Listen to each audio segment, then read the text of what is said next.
పరకామణి కూడా ఒకటి వీడియోలు వచ్చినాయి. ఇప్పుడేమో వస్త్రం కుంభకోణం. అదేంటి నగరికి లింక్ ఉన్నది అని దీని మీద ఒక్కసారిగా ఆవిడ రివర్స్ అయిపోయారు. ఎందుకంటే నగరి కదా ఆవిడది. మొన్న కల్తీరే కలకలం, నిన్న పరకామణి చోరీ వ్యవహారం, ఇప్పుడేమో పట్టు వస్త్రం పేరుతో కుంభకోణం. ఇలా తిరుమల కొండ చుట్టూ స్కాములతో కల్పనం.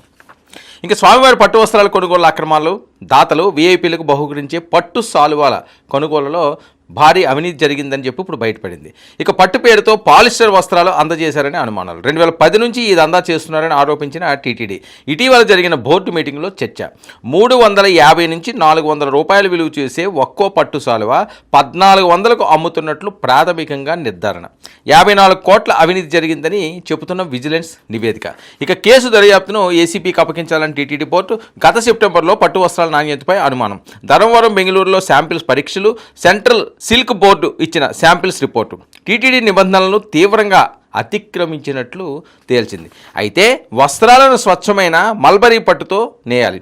కనీసం 31.5 డెనియర్ నూలును ఉపయోగించాలి. ప్రతి సాలువాకు ఒకవైపు సంస్కృతంలో, మరోవైపు తెలుగులో ఓం నమో వెంకటేశాయ అని శంకు చక్రం నామచిహ్నాలు ఉండాలి.